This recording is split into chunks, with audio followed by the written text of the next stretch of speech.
So we up and running with Darryl Lovegrove. Welcome. Thank you, Pat. Well, look, I know. Sorry, people know who listen or watch this podcast that I'm a political junkie. You just said you ran against Tony Abbott for a couple of weeks. Tell me this story. Yeah. You're a bit of a political animal. I'm in his electorate in Sydney. Yeah. And he's in the Warringah electorate. Yeah. And like many people, just completely disillusioned that we could keep on voting for him. Yeah. And about last year, the movement that became so big that ended up getting Zali Steggall elected said that they were looking for someone for them to get behind, someone very much obviously in the whole climate change sphere, with that campaign behind them.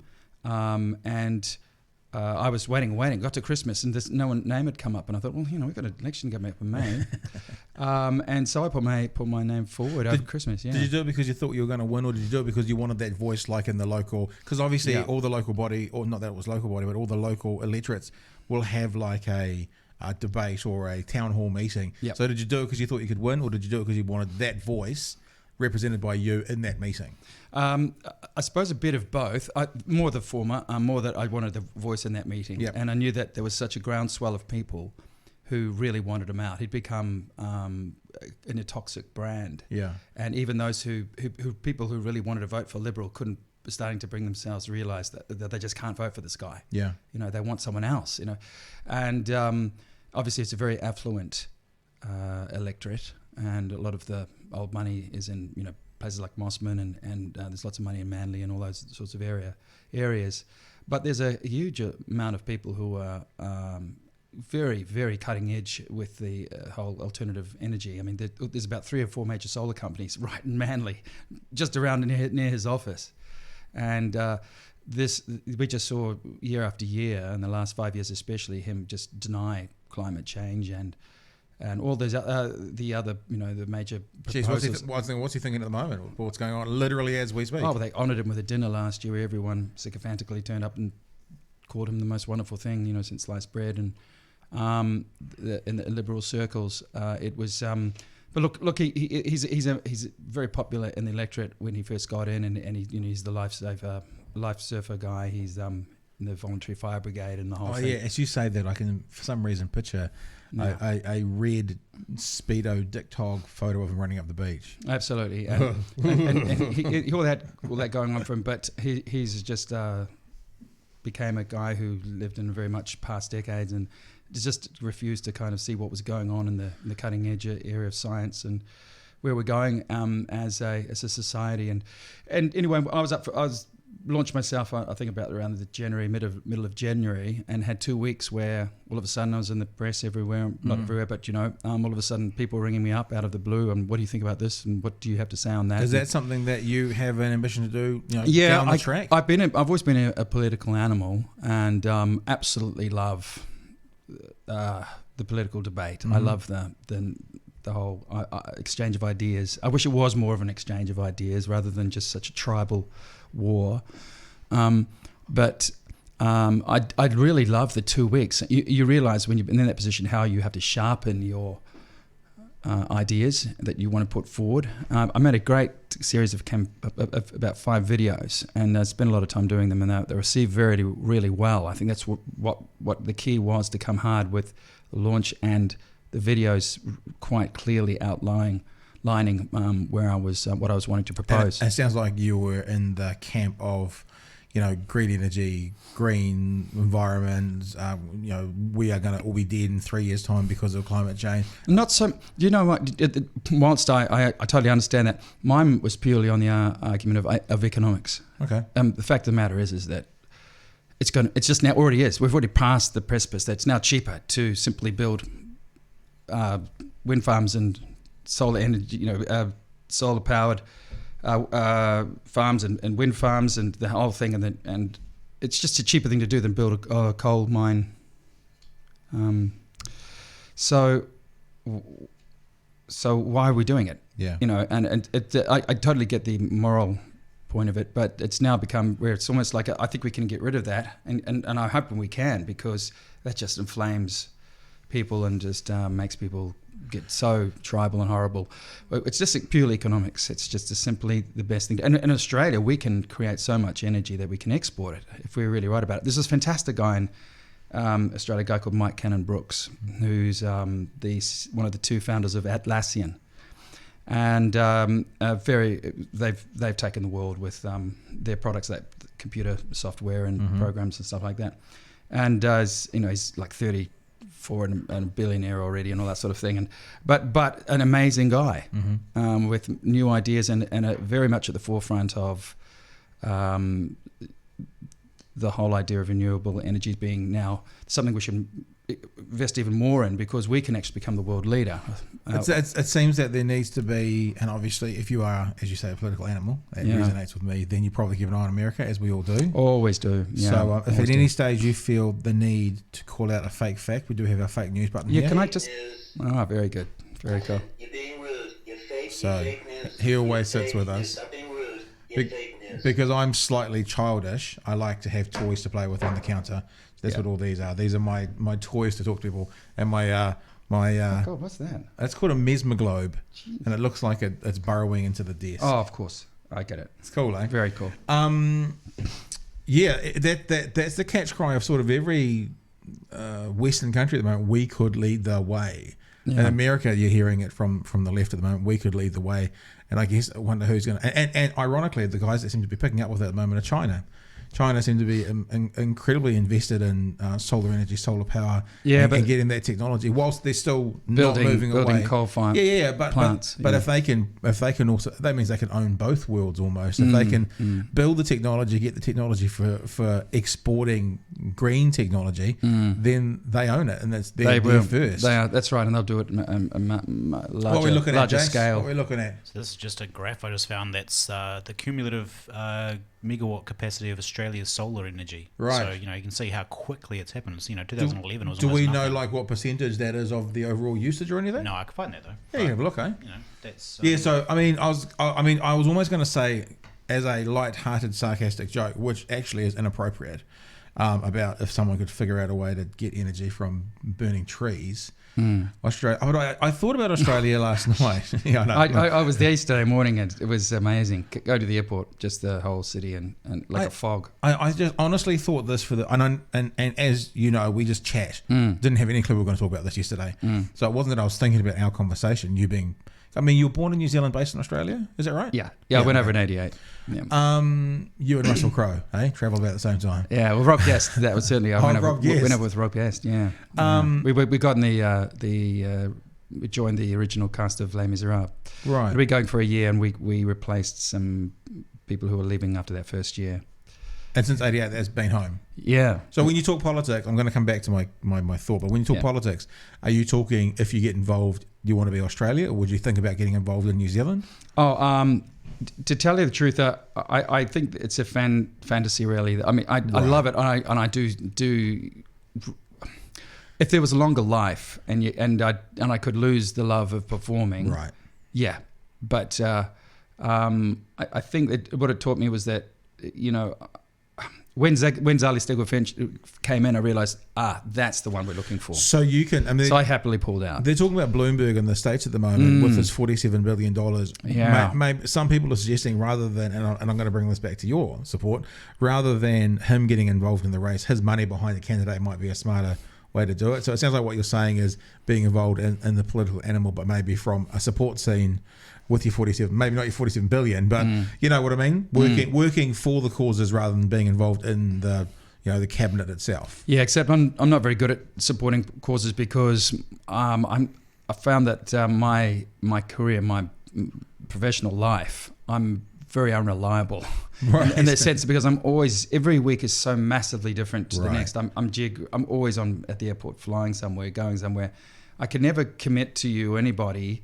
If I do, it'll stuff my whole career up, because I need to continually be on the move and move around, and people fly me all over the place to do all sorts of things. I literally saw a comment you made on Facebook. Hey, I'm in Dunedin next week. I want to play for the night, and I'm like, why don't you come talk to us? Yeah. So what I was going to say is, I was sitting in my house yesterday. I jumped onto. I don't watch terrestrial TV at all really anymore, other than the odd Living Channel. Living Channel. HGTV, that building. I kind of like that. I flick on there occasionally. Mm-hmm. And I thought, gosh, what's going on? So I went to TVNZ On Demand to have a look at the One News. First story was Australia. And I honestly thought Australia is going to become uninhabitable. I mean, going down the path we are, this could be wrong, Jace. This might be something you want to check. This could be wrong, but I read a tweet or a Facebook post yesterday put up, actually by a journalist in New Zealand, that was from his daughter who lives in Australia, saying something like the massive outreach and concern when the Amazon burned last year is actually being dwarfed by what's burnt in Australia this year. In other words, it was like a third the size of what already has burned. Just to give a context for how much forest or bush, or Australians call it bush, has actually burnt down. And I just thought, crumbs, as this is already happening, if this is now getting more and more, if you're watching the graphs go up with heat, is there going to be a point in time where maybe not Australia cities, but certainly Australia bush and Australia rural areas kind of becomes uninhabitable?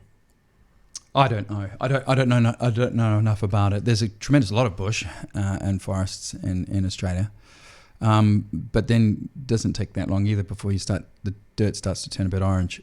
And but it's like Christchurch. Christchurch for a while after the quakes, they wouldn't insure people for a quake. I mean, are they going to get to a point seeing these horrific fires are everywhere? Oh, yeah, and over and over again that they go, yeah, you can live there, but we're not going to insure you, and that would lead to no one living there. Oh, that's right. And the premiums are already pretty exorbitant when it comes to insurance when you live out in the bush anyway. With your, if you've got a house out there and you want insurance on it, well, you better be prepared to pay quite a lot because of already what's happened in the last 10, 20 years. But look, I don't quite know what. It's pretty scary what's happening in Australia. There's no doubt about it.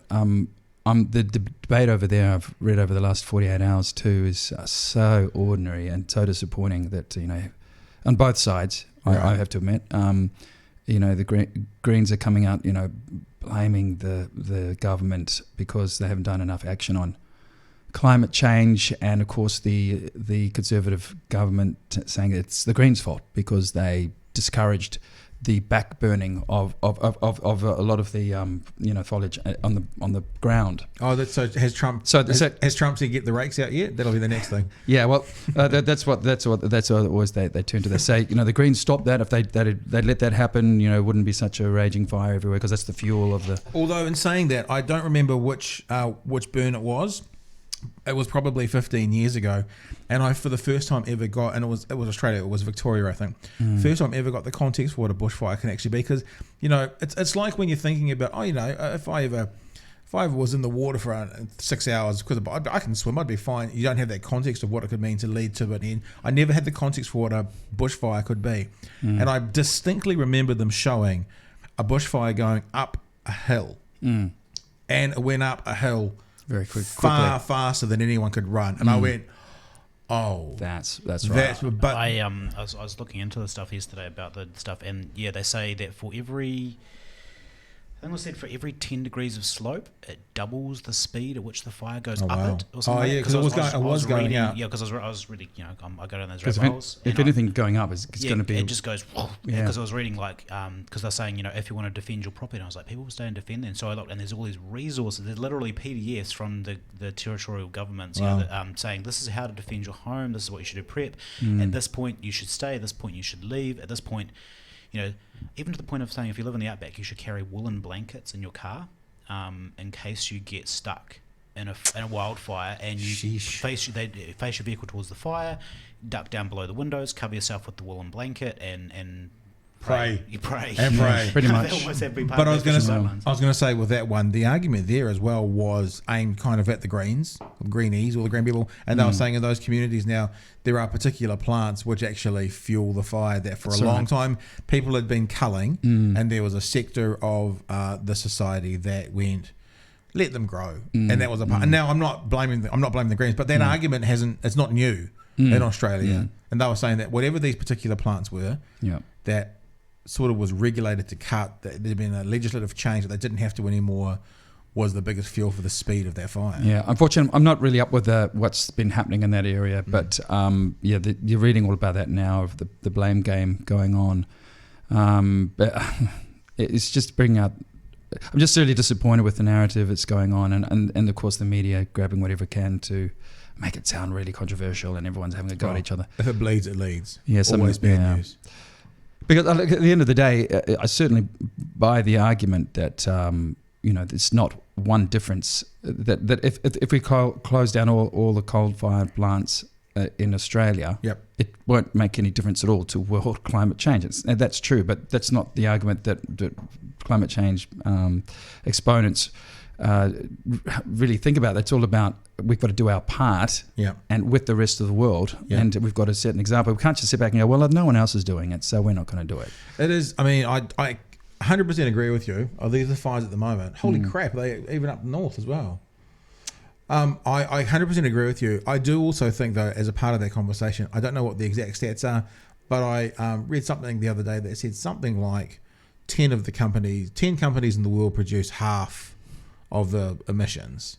So I agree that everyone's personally responsible, but there is an equal and opposite conversation that goes, if we could sort those guys out as well, then that's half the issue gone.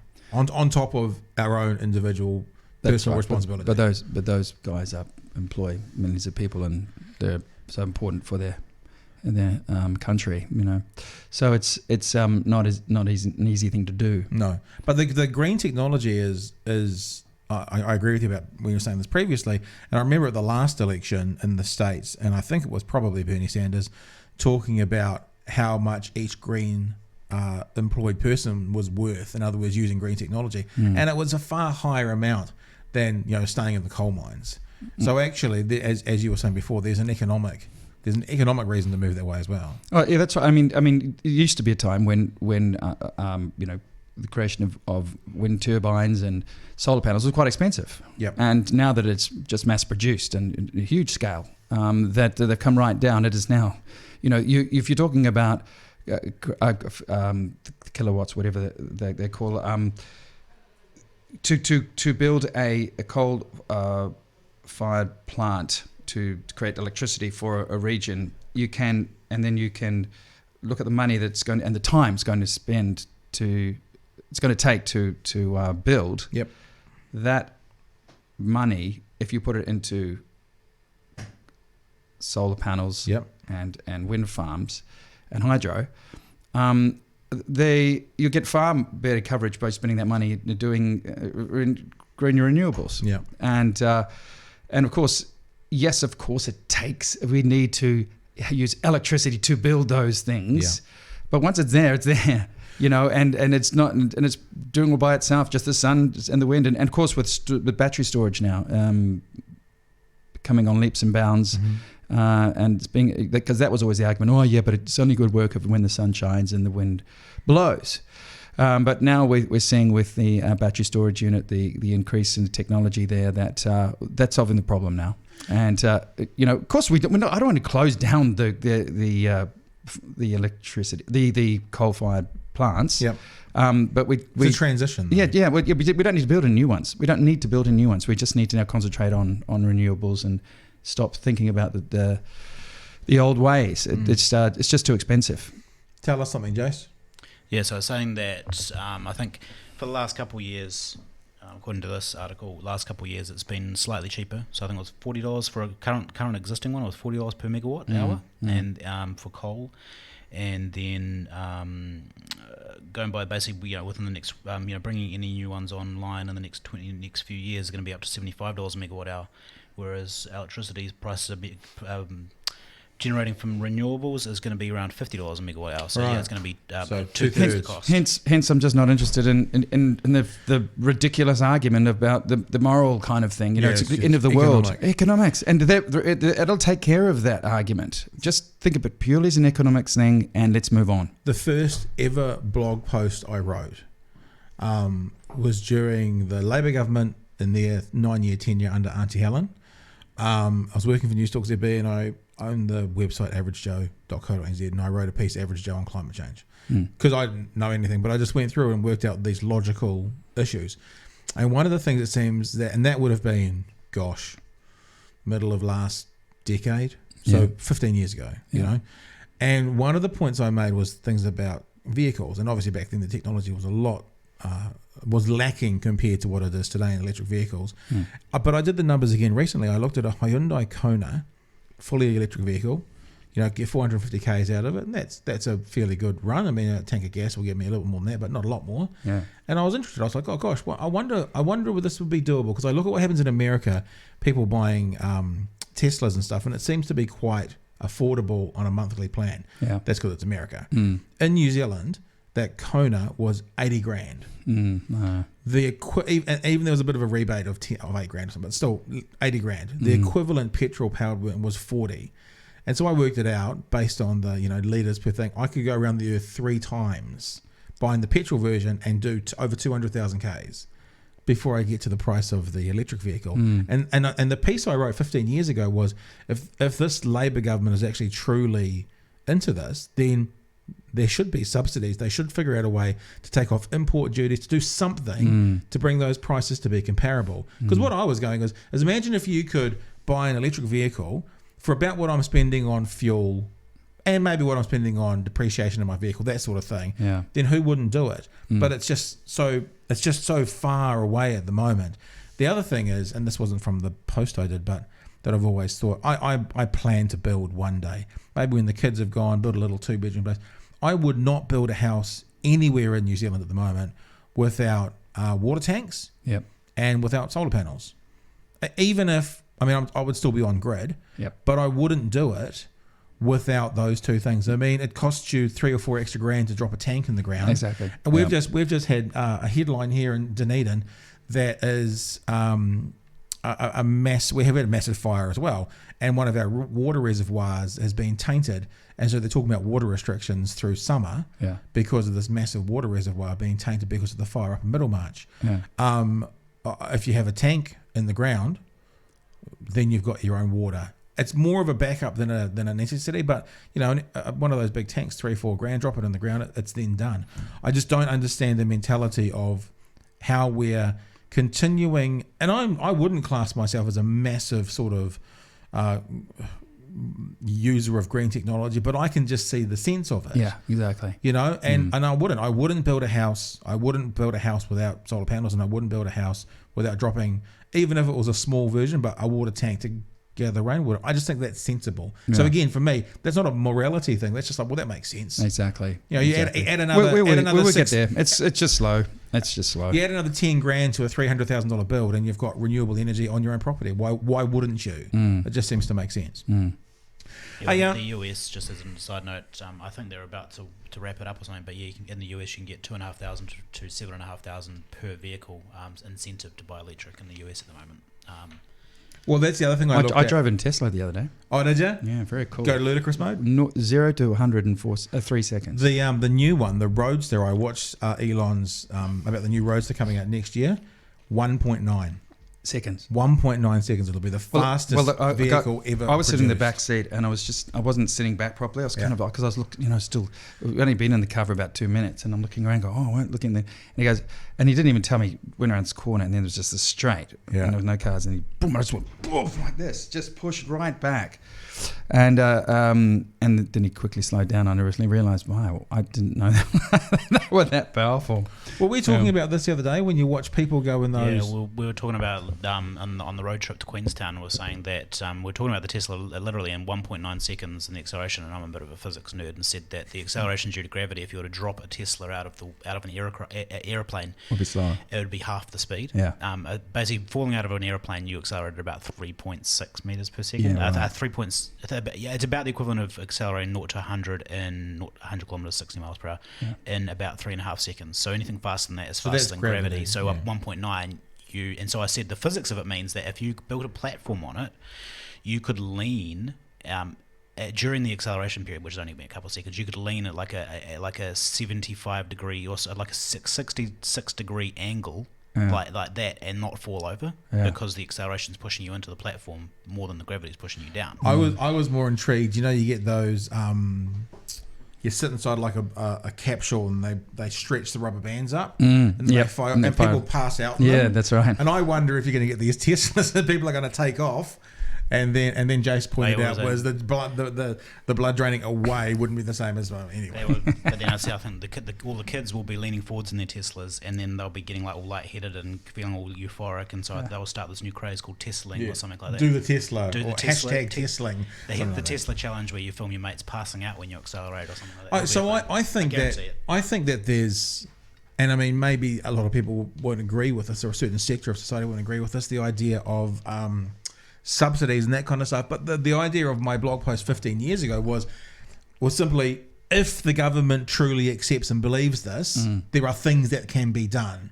And actually, up until the zero carbon just a couple of weeks ago here in New Zealand, well last week with the Greens, the Greens, I don't actually know if it was the Greens, but they certainly rejoiced it. What's been done? It's like nothing in 15 years. Well, aren't you finding though that I speak at a lot of conferences around the place, and I'm lucky enough to share the stage with amazing people who do come from a science degrees, science background and engineering backgrounds. And I think I'm in the middle of reading Andrew Yang's book at the moment, The War on Common People. Are you part of War the on Ordinary People? You're part of the Yang gang? If I was living in America, I would be a part of the Yang gang. I reckon he could be the vice president. Yes, well, that's right. Whoever gets it, I reckon he could be the VP. But they've got to believe in UBI.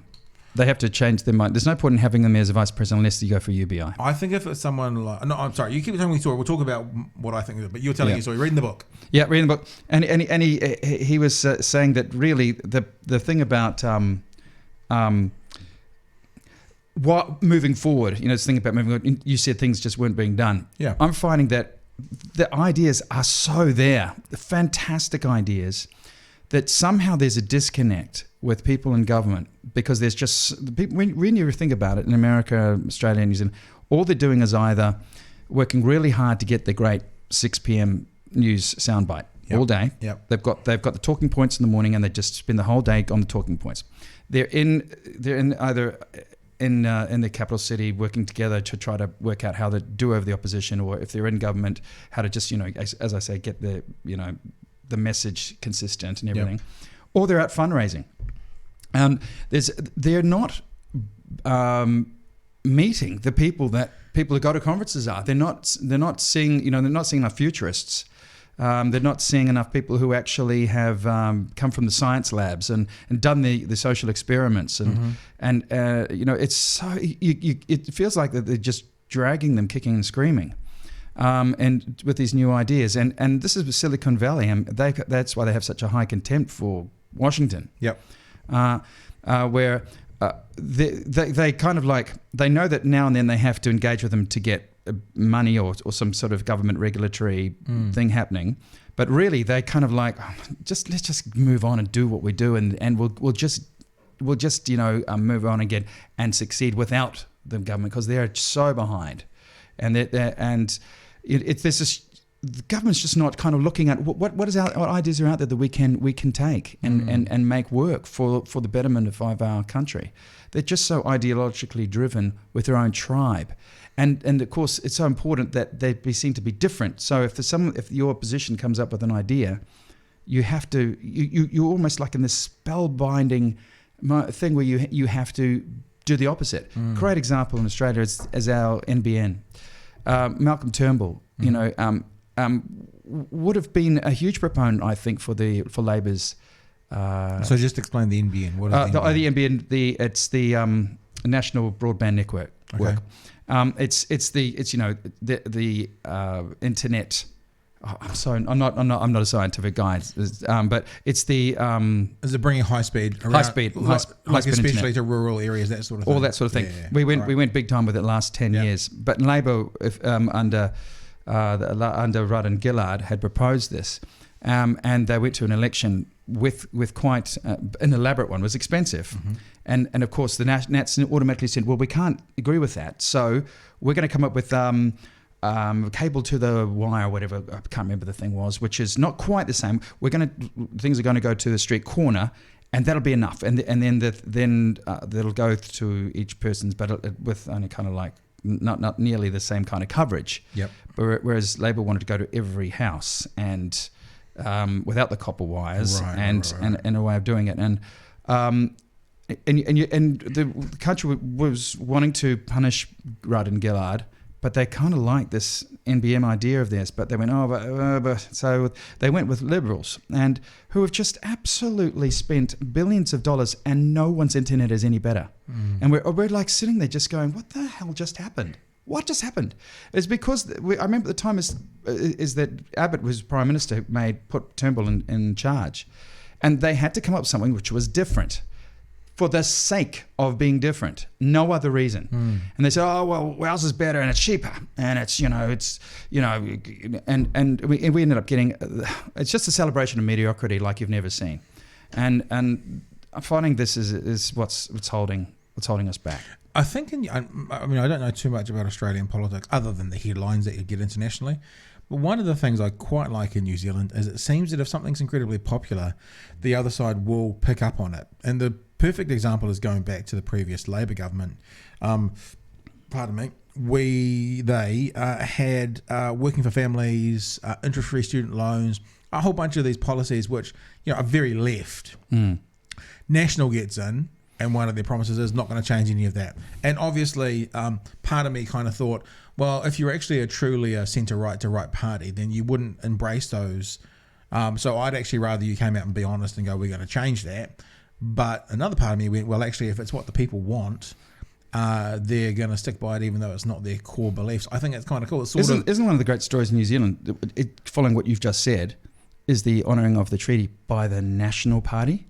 Yeah. Well, you would have looked historically. You would have thought they would have been the ones who said, what they said back in 1840 is then, but now we hang on.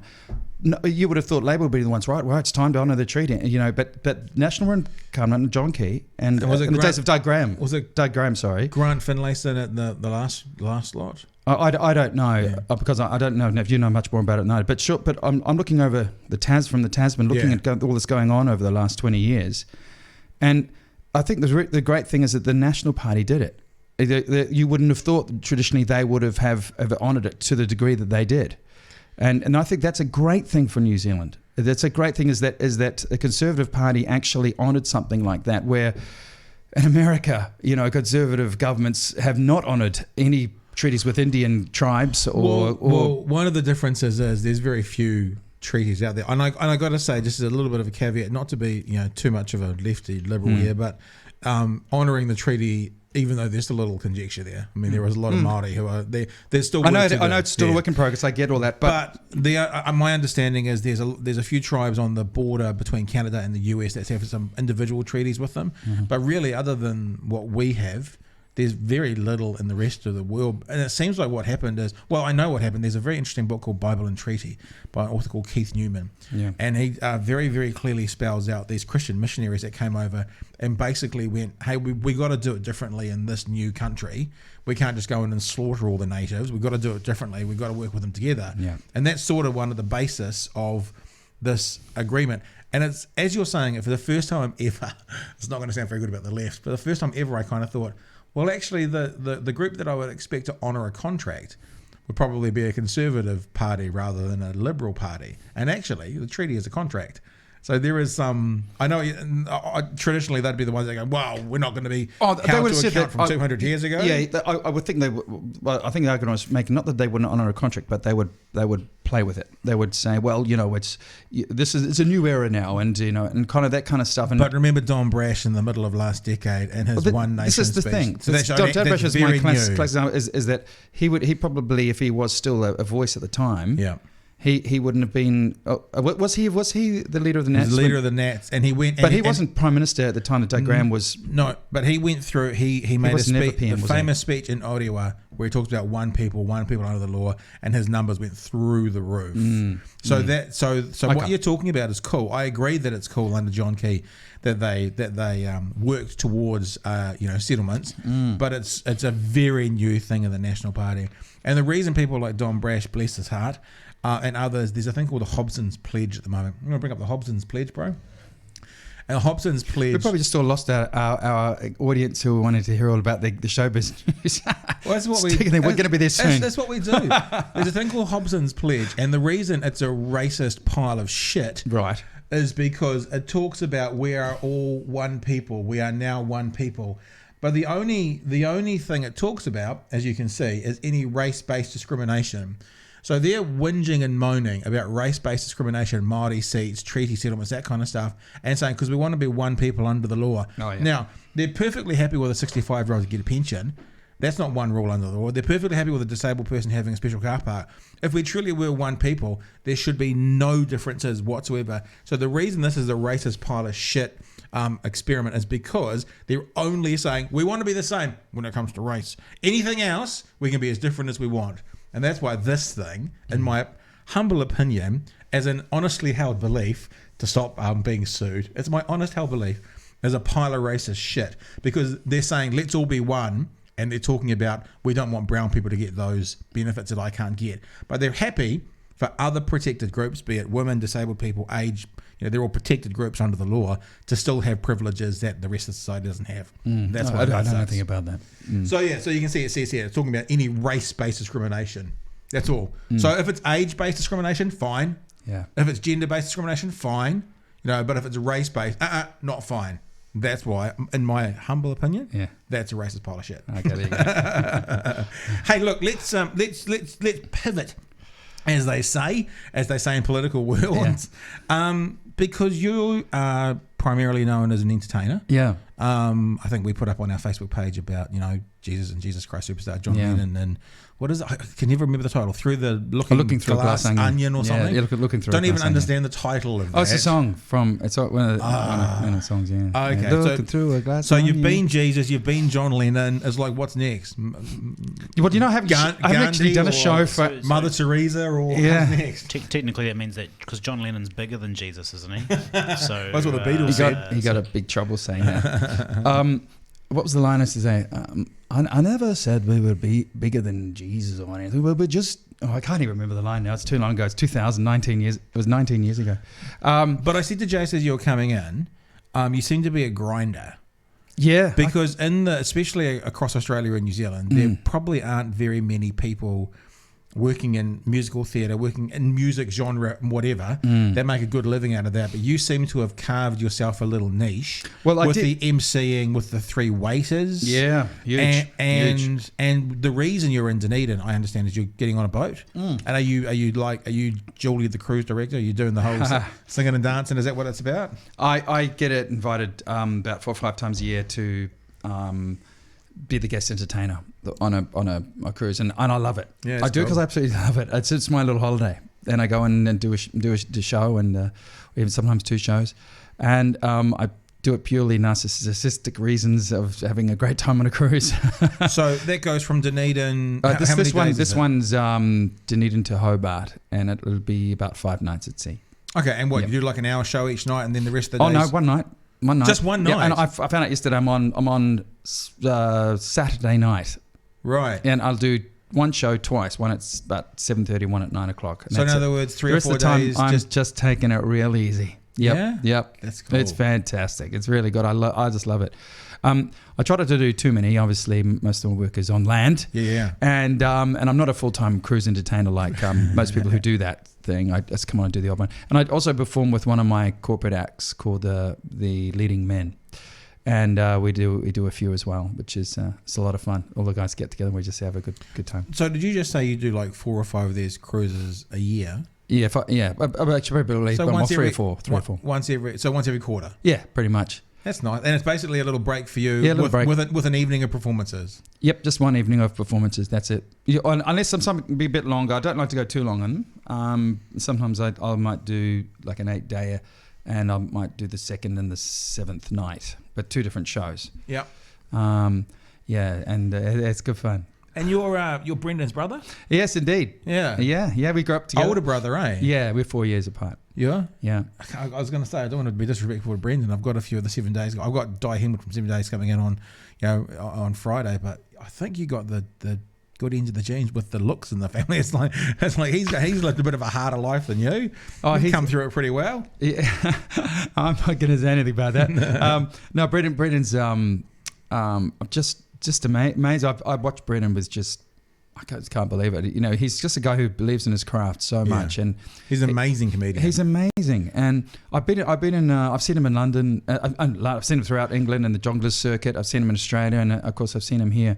And I never get tired of just looking around. I sit down usually the back of the room, and talk to people. And look, I love the ones who say, "Oh, yeah, I've just heard about this guy, so I've come along to see him." You know, and I was like, "Oh, yeah, okay." I don't tell them who I am or anything, and I just love seeing them just fall on the floor. You know. And are you in love as much with cricket as he is? I know he's like a maniac with cricket. We are because he went to the most sad cricket tragics. He's a Sacred Heart boy, isn't he? We actually both went to Dulworth. We're Dulworth boys. Yeah. Yep. I thought he went to Sacred Heart. He did those last 2 years. Because I'm a Sacred Heart boy. Yeah, he went there in his 6th and 7th form years. Right. So Dulworth, which is on Remuera Road down that sort of way? Yeah, Epsom. Yep. And then the big A-frame there. And you said you're 4 years older. So you were out of school and then he went off to Sacred for a couple of years. That's right. Okay, I did read that you were both at Dulworth. I thought Brendan went to Sacred Heart. I thought it was just one for of 2 years. Yeah, yeah, but not only his very last 2 years. When was he there? Gosh, if he's 4 years younger than me, he would have been. Well, I left 84, so he would have been there at probably 87, 88. Yeah, I was. My last year was 90, so I was there 80. So we probably just crossed over. He was a couple of years older than me. Yeah. So there. You know the Spillane boys? I know the name. Marty Spillane. You're Marty Spillane. Yeah. Yeah, he's our cousin. First cousin. Yeah. Now I'm not going to say. And Craig Spillane and Brent Spillane. Yeah. It's funny, There's you talk about people turning off. I think people turn off now. But the Catholic school system has an old boys network like nothing else. Yeah, that's pretty. I'm very, very removed. Right. You know, very removed from it. I see them getting together in Kingsland for drinks and stuff all the time, but no, I'm very, very removed from it. Not through choice, just through circumstance. So. No, he's a proud old boy of both Dulworth and Sacred Heart. I think Sacred Heart was great for him in the sense that they kind of boarding. Was he boarding? Yeah, he was. Yeah, same as me. And they allowed him to get away with. They found him kind of interesting guy. He came in very late in the piece, obviously. Yep. And they allowed him to get away with stuff a little bit because they found something about him there was a charm to him but he was a kid trying to find his way and he was genuinely funny. Oh, that's good. So they didn't crack down on that. They kind of nurtured. Would nurture be too strong a word? Yeah, they kind of he would say things in the class to be bold and kind of get attention, and the whole class would be on the floor thinking you are so much trouble now, and the teacher would go, "Just be careful, Mr. Lovegrove," kind of thing, rather than you've got a detention or whatever. It would be just be careful, Mr. Lovegrove, you know, and they would let him get away with it, and they, you know, before he knew it, he's only just been there for like a few months, and he's in the debating team versus the staff, and he's going, you know, killing. And they looked after him pretty well there. He enjoyed those 2 years. He said that was the kind of that shape that started to make him and shape him as seeing comedy as something he could do. Nice. Dulworth wasn't quite like that for him, but isn't Dulworth? Correct me if I'm wrong. Isn't Dulworth got something to do with a parent who's no longer with the family or something? Dulworth's an amazing story. Dulworth's a miracle story. Dulworth is based on what's it based on? James Dulworth and his wife Isabella came to New Zealand in the 19th century. I think around the I often get the decades wrong. I don't probably the middle of the 19th century. Okay. And they bought up pretty much a quarter of Auckland. Yeah. Obviously all the areas around Newmarket and Epsom and areas in South Auckland as well. And when he was getting to the end of his life, McMurray, the Bishop of Auckland, I think it was, sat him down and said, "Listen, you James, you're a wealthy man. You know, you've got all this land everywhere. You're one of the wealthiest men in the country, and you and Isabella didn't have any children.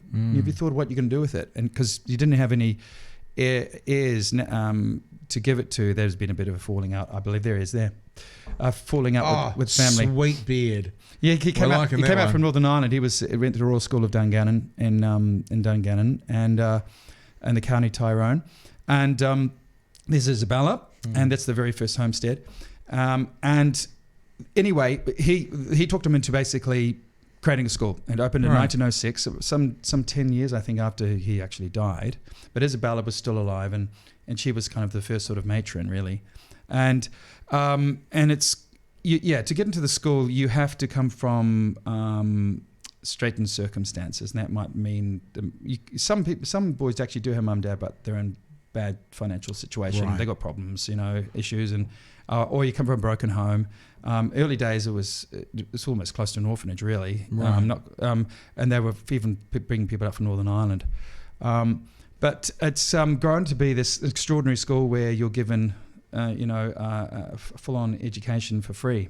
And the money that all the rentals go in all those shops in Newmarket and areas that just go straight into the trust, and boom, you've got a school in your hands. I know of a young guy, not my, well younger than me, friend of my, son of a friend of my mother's, and solo mum, and she passed away of cancer, really sad. And that was why he ended up boarding and going to deal with it, was what supported him. What year was that? What year? Decade? Oh gosh, he would have been a good 10 years younger than me, so in the 90s. Oh, good. Okay, Yeah. because Dilworth went through a tough period, 60s and 70s and 80s. Right. And 80s, it turned around from being a bit of a tough bully style school, really. It was pretty bad when I first went there, but they turned it around in the 80s magnificently. And now it's just a credible school, churning out fantastic kids. And what was your circumstances for heading to Dilworth?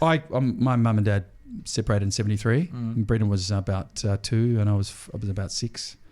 And we came back to live in... my first 3 years of my life, I was in Malawi. And Wow. my father was working for Dr. Hastings Bander's government there in law. Mm-hmm. And then we went to Geneva for 3 years. Brendan was born in Geneva. Oh, cool. And he was working for the UN for the law office. And then mum and dad... marriage was not good in about 72, 73. And dad got a job in Hong Kong to teach law at Hong Kong University. And mum took us boys back home to Auckland.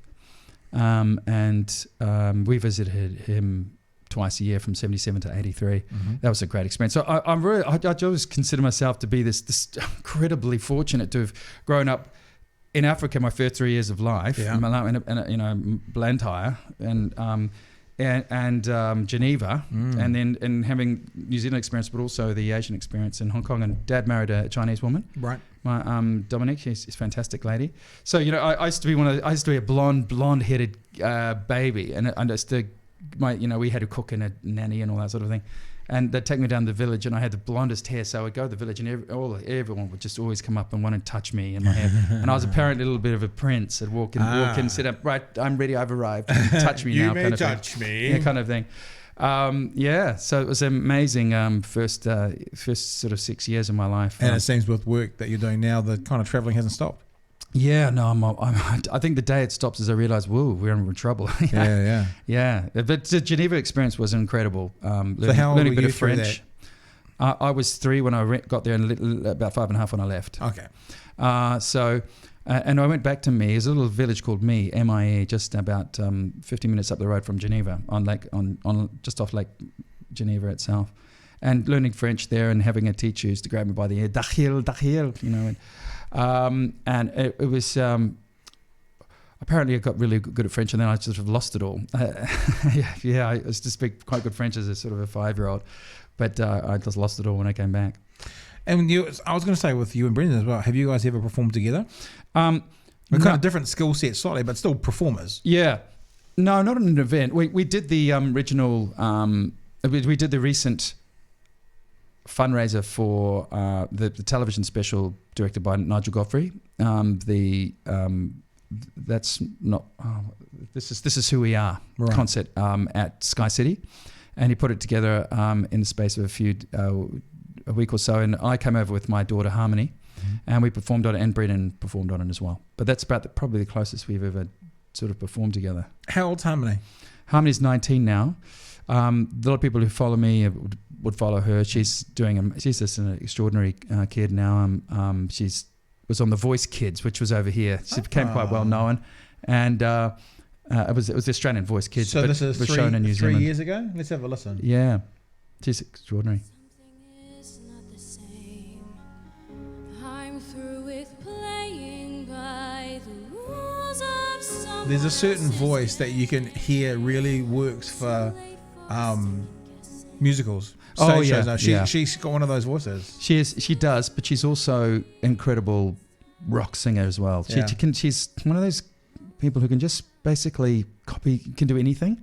She could give you a screaming heavy metal, you know. But Proud Dad? Oh, unbelievably. She sang the song on the weekend. We had this huge party in Sydney. It's the 10th anniversary of this business education group I belong to called Business Blueprint. And they had said, listen, can you guys, Harmony, come along and sing a few songs, you know, because we just love her. And she blew everyone away. She's just amazing. Jace, if you go to the end of this one, the last sort of 40 seconds, you'll see her in full flight. She's an absolutely extraordinary. Go on, give us a bit. Go on, give us a bit. Yeah, turn it up.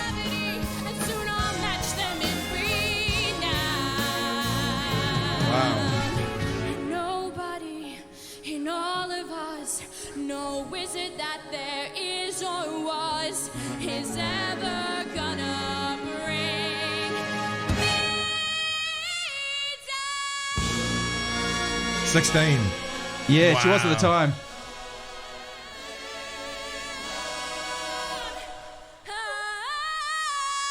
So what's her future? What's she going to do? She's not sure. Yeah. She's having a gap year. She's having a gap year, trying to work it out, and probably it'll end up going to 2 years. I think she still, she just wants to sort of hang out like that. We all do when we leave school. Doesn't want to get serious just yet, and roller skating with her friends as much as she can.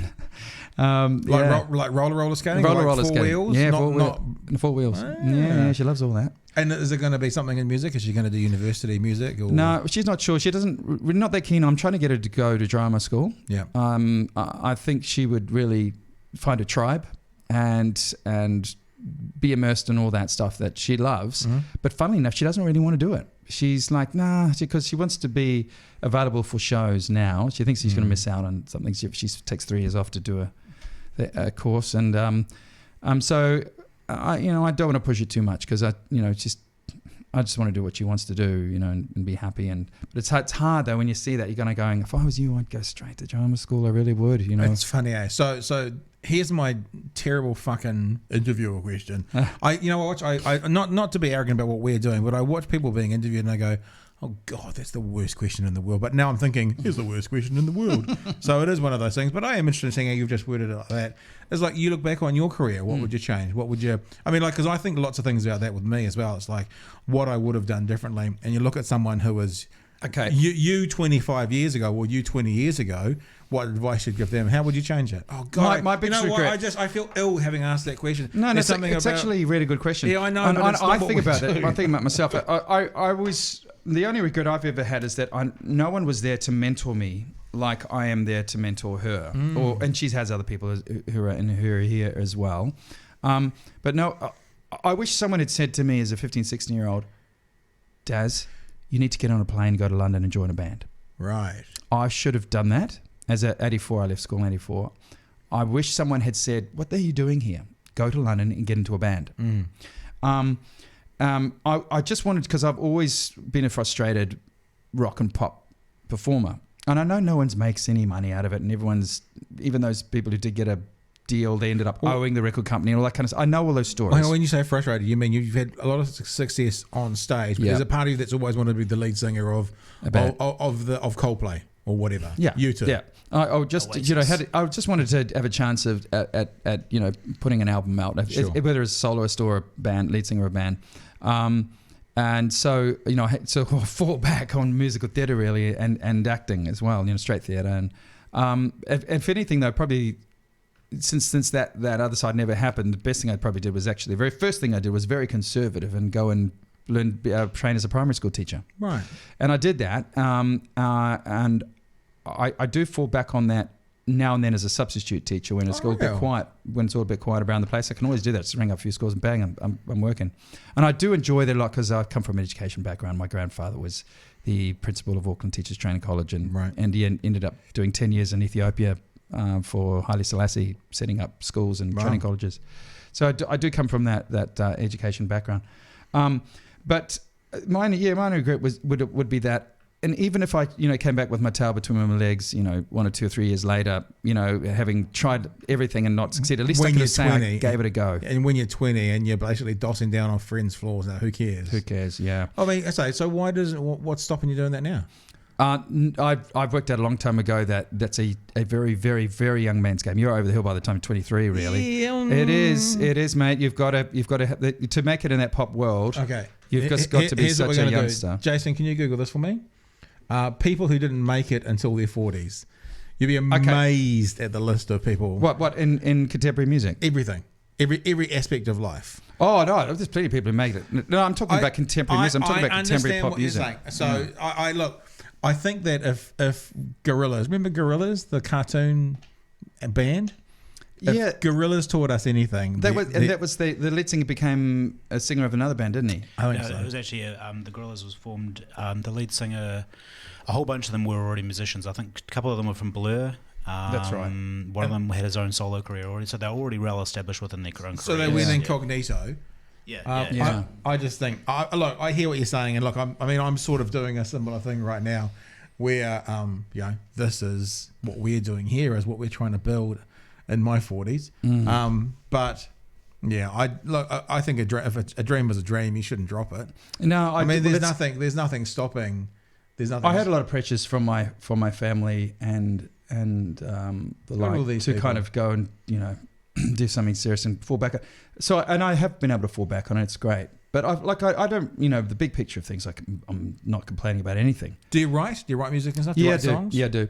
I write songs, yeah. Have you ever thought about writing for other people then? Yep, I have. It's how you kind of live vicariously through someone else. Yeah, I wrote a lot of songs when I was younger, which I probably should have passed on to other people. But I don't know. I hang on to them. I can't complain at all, Pat. I've been very, very lucky indeed. I've been able to make a living out of something that I really enjoy, as an actor and performer, and it's morphed into the sort of events industry. Probably you don't know this, but I actually haven't auditioned for something for 20 years. Wow. No, it's been a long time since I've been in a show. Yeah. And that's because in the late 90s, I just come off an amazing run of, you had Superstar, 94, 95, and then 96 was a huge year. I did a play here at the Fortune, and then I did one at the Opera House, Sydney Opera House, called World Goes Round. And then immediately got into, actually 4 things in a row, so I'm missing out on one.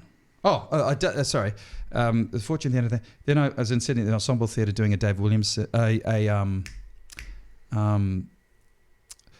a piece at the Ensemble in northern Sydney there. And then I did the World Goes Round at the Opera House, and then I did the music of Andrew Lloyd Webber, toured Australasia with Sarah Brightman. Sarah Brightman, yeah.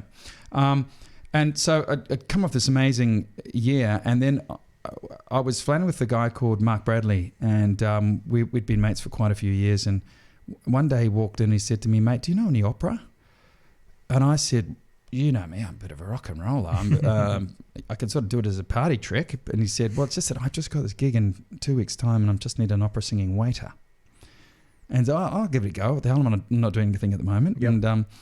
And we put this thing together as a bit of a joke, and we just walked around at this cocktail party, dressed up as waiters, and I go up to a group of people. We go up to a group of people who are standing there with their wine glasses, and I say, "Excuse me, would you like a top up?" And they say, "Yeah." And I pour the drink and step back, and the Phantom of the Opera is there inside your mind, and scared the shit out of them.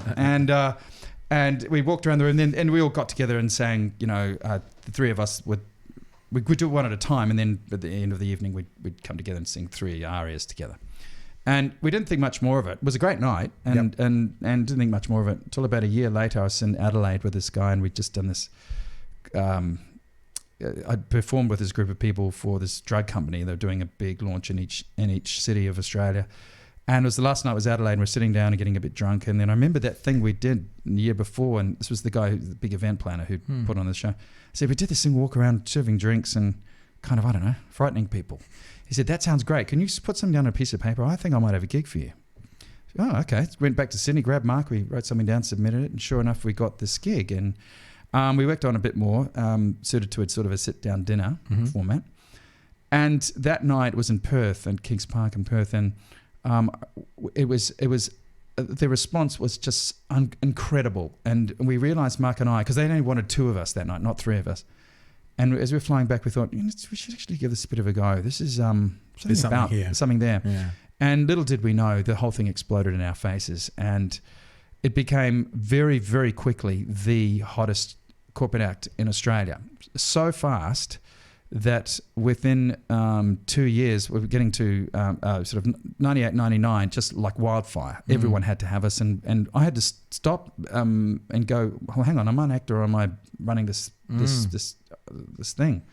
And I chose to run the thing with Mark, and because it was quite exciting. And that's, of course, at the time I came across here to do the Lennon show. When I was here doing the Lennon show, the phones were going off the hook back in Australia. I was on the phone to Mark every second day, and he said, oh my God, another one's coming. And so the day I finished off, I think it was June the 3rd at the Opera House in Wellington, I flew back and I had 3 gigs in a row up the Gold Coast, and it just kept on going like crazy. And we took it to the UK in 2000 and the United States in 2001.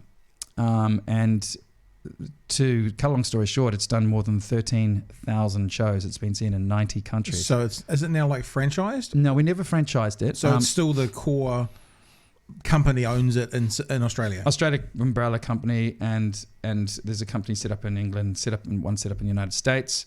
I sold out of it 10 years ago. Okay. So Mark now runs it himself, and but we did all that. Obviously, I was there during all the legwork and setting up the companies with him through those Herculean years, as they say. And oh my God, it took me all around the world. I did so much flying, and just in the States alone, there's 50 states. I've performed in 26 of them. Wow. So it gives you an idea of many of them many times. It gives you the idea of the flying the guys have to do, and the guys out of the London team just flying through Europe and the Middle East and Africa all the time, and Australia, obviously the Asia Pacific. So and it's just a simple 23-minute show that transforms an evening, and it doesn't really matter what kind of event it is. It's a boring one or exciting one. They'll be whistling our tunes as they go back to the car park. I was saying to Jace before we started, I was saying the only thing that would suck about the 3 waiters is actually doing the waiter stuff. But when you say it's only 23 minutes, it's like, so you basically come in. We do a bit of hoaxing. Yeah. It's good for people to see your face before, so the penny takes longer to drop. Yeah. Because you don't want the audience sitting there going, "What the hell is going on?" Yeah. And he is a waiter. He came over and he had a French accent or he had an Italian accent, and people were they'd buy it, And so they're sitting there just going, and then the Frenchman and the Italian, it has a huge argument, in the. A very funny, huge, and it's during that time that the penny does drop. But it's they realise, oh, hang on, we've been duped, and then the third guy walks in and he's a local, and he says, "Mate, look, you've had the French Italian, you've had the Italian passion, the French passion. I thought, well, and here's a bit of Aussie passion, Aussie, or if it's New Zealand, a bit of it depends what country you're in. The third way is always a local." And we have a hell of a lot of fun with it. It's a tremendous show, and it was obviously based on the 3 tenors. And the great story there is that we actually performed for them in 2003. Oh, cute. It's the most amazing story. It's 3 guys from the London team. We're doing the Entrepreneur of the Year Awards in Monte Carlo, and the next day they're flying back to London. And the guy who won it the night before was on the same flight, and he saw the 3 guys sitting in the plane, and he went up to them and he said, "Guys, that show you did for us last night, wow, blew everyone away. Listen, I just happen to be putting on the 3 tenors in a few weeks in Bath, and it's going to be a big outdoor thing, and we expect about 10,000 people, and I'm trying to set up this tent at the back of this stage for a post-show VIP supper." Which there'll be 200 special invitees, and including the 3 tenors themselves. Wow. And I haven't thought of the entertainment. How about this? How about you guys? Do you think you guys could do your 3 waiter show for the 3 tenors? I remember getting the call, and I wasn't impressed. I thought, what? That's not even funny. And they said, "Daz, shut up. It's really happening. I'm not joking." And so Mark and I, we just couldn't believe it, and we looked at the date, and I couldn't go to it. I said, "Mike, you got to go to it." He could go. I couldn't. I had a date I couldn't get out of, and so he flew over for it, and I hadn't slept all night. It was like Saturday morning, 11 o'clock. It was about midnight back there, and I gave a call, and I could hear all this partying going on in the background. I said, "How did it go?" He said, "Dazzy," and one of my guys said, "Dazzy, you're not going to believe it. As we're finishing our version of Nessun Dorma, we look at the back of the room, and there's Jose Carreras, Placido Domingo, and Luciano Pavarotti getting out of their seats and leading a standing ovation. It was the most amazing experience, really, really was. Yeah, we did things like Rod Stewart's wedding and Which one? Did you get called back for the second one? Actually, that's funny. It's funny how people work. Wayne Rooney heard about Rod Stewart's wedding. You know, Wayne Rooney, the English player, and he this is a true story. He actually, when he got married, he said to his event planner, "I want exactly the same wedding as Rod. I'm going to go to, what was it? Something Tino. What is it in Italy? Not Florentino. Something in Tino. I can't remember the name of the Italian coastal town. Anyway, famous place in Italy, and he copied it exactly. He didn't even know who the three waiters was. He said, "Well, Rod's night they had this and that. Yep, exactly the same. Three waiters who? Oh, well, whatever it is, I'll have them." You know, Wow. and we did his wedding as well. You know, it was he just wanted to copy Rod Stewart's wedding. Yeah. So, what's happening next? Where to from here? Literally onto a boat this afternoon here in Dunedin, off to Hobart. Yep. Next day. What's the 5-year plan from here? Look, it's all. I've when I sold out 10 years ago, I developed my own company, Lovegrove Entertainment, and I've got about 8 self-produced acts that I put out to the events industry, market. So it's following the model of the three waiters. It's entertaining. Yeah, I'm still staying conferences, that sort of thing. Conference dinners, gala dinners, charity nights, Yep. Awards nights, all that kind of stuff. And so I've got the products there and putting it out. And if you're an event planner, event producer, hopefully you give me a call and say, "Daz, what do you got?" And I'll help you out with the show. And I've got a band and I've got DJ and all as well. But I've got, big wow factor. We're very much in the opera and the music theatre genres. But I've got also, a Michael Bublé, Ricky Martin tribute. I've got a Gatsby show and all that kind of stuff, and a Jersey Boys show, a kind of Motown show. So because I love doing that, and that's what I'm good at. And I've got the best of the best. It's only a phone call away. I can always get the top people in Australia at a moment's notice. Put them together and come up with some pretty cool ideas which will transform events. So does that mean? And I know you do emceeing as a part do of a lot that. of emceeing, yeah. But what about performing? Does that mean you're performing? I perform with the Leading Men, one of my shows, which is stars. I've got a squad of about 10 guys who have all played at least 2 leading roles in the major musicals. One of them is Derek Metzger, and I perform with them a lot. I do the odd show with Jersey to Motown show. I'm kind of the understudy. I put it together to not perform it, but once I did one show, I became an addict of it. I love it. So, and I'm in Perth at the end of the month doing a show there. The day I get back, I'm emceeing a big event at the Hilton. But they're all within your current entertainment portfolio. What about the stage? Does that still have a draw for you? No, not really, because as the older you get, the less roles there are. Right. And also, I do pretty well. Yeah. And stage doesn't... Don't miss it? No, I don't miss it. I go to a lot of theatre. Right. I love watching it. But I'd probably be enticed to go back if it was a pretty damn good role and it wasn't for too long. What is that role? Like, is there a role? I love to play. The Phantom is the one role I'd love to play. I think I'd be a great Phantom. And I remember when I was young, the 2 roles I always wanted to play were Marius from Les Mis and the American in Chess, and I ended up understudying them both. Oh, right. Wow. Yeah, that's why I went to Australia with Rob Guest. He went to understudy Normie Rowe as Jean Valjean, and I went to understudy Peter Cousins as Marius. And then a year later, I got into Chess as the understudy as the American. It was... and it wasn't until a few years later that I actually got my first lead role, and that was Jesus. Mm-hmm. That's not a bad place to start. Jesus. Yeah. I was Jesus. Exactly. Hey, it's we're running up to the wrap up time. This is a little bit of a time TARDIS when you come in here. It flies by. It does, doesn't it? It's been really a fascinating chat, as we try and always do here, as in the Department of Conversation, as we go places that maybe other people haven't heard our guests go before, and it's been really interesting. It's it's been a fascinating chat. Good stuff, bit different. Yeah, yeah. And are you Australia based for good? Yeah. No, I do see myself coming back for those later years. Maybe even post 60. Maybe even doing last year's back into school. As a teacher. Would you do music kind of no, teaching? Anything but, actually. I love all the other subjects, sort of the maths and the English and all that stuff. I'm not a science guy, but And I can do all that drama thing, Yep. but it's because it's my life. It's kind of like I don't really necessarily want to teach it. That you find that a lot of performers don't necessarily like teaching drama. Yeah, teach maths and then but help with the school production. Things like that. Yeah, I could do that. Yeah, I mean, Jace, would you love to teach physics? I did think about. I'm a filmmaker now. My trade. That's my day job. But if physics was your passion growing up, one of many things. But yeah, it was sort of music, physics. Physics is sort of like when I got out of school. It was sort of like I had two choices. I could either go to design school, like art school, or I could go to do a BSc at science here at Otago, and decided to do the art school, design school side rather than doing the physics degree. Yeah. And sometimes I think life would have been very different if I'd done physics. I'd have been like this massive, pocket protector nerd dude. How's that different from you now? I probably would have quit. Yeah, exactly. Or I may have quit and actually gone back to what I'm doing now because it's deep within me that this is what I wanted to do, and so I might have gone stuff the science. I'm going to be a filmmaker, and instead of stuff the design, I'm going to be a filmmaker. Yeah. What I hear from that whole conversation is Jason wants a pocket protector for Christmas. That's what I took out of that whole conversation. I'm getting a pocket knife. I think. Possibly. A pocket knife. That's close.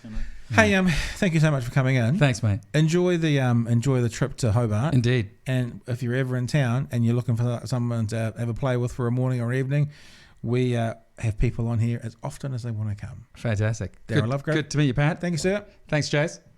Thanks, everyone.